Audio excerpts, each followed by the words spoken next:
So far, we've covered what defines a pitch, the differences between an elevator and formal pitch, and speaking with confidence when presenting your pitch. Now, let's talk about slides and visuals and why they can help you create a more professional pitch and convey the brand identity you want to establish. Let me share some basic tips to consider when creating your slide deck. Use big fonts and bold colors that are easy to read and won't put too much strain on the viewer's eyes. Try not to use more than 10 slides. A typical investor pitch is between 2 and 4 minutes, so you won't want your deck to be too long. Next, let's talk about the visuals. You never want to present a slide that looks like a spreadsheet with row after row of text and columns.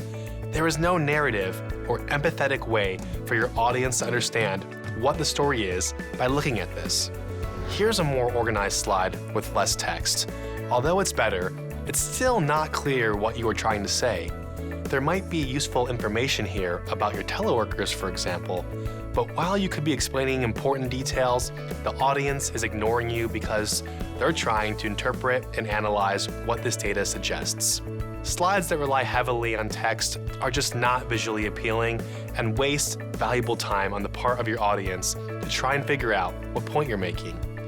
Since the slide deck is a secondary supplement to what the presenter is saying, illustrating the point is best.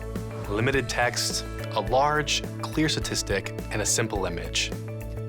This slide makes it much easier for the audience to understand the presenter's narrative and see where this pitch is going.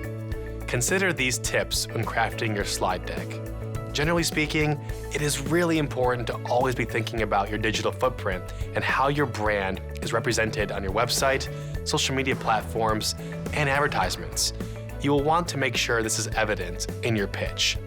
Does everything look sleek, simple, and professional? Is all of the spelling and grammar correct? Everything you do makes a statement, so be very attentive to how your brand is perceived. Coming up, we'll be talking about crafting your pitch to fit your audience.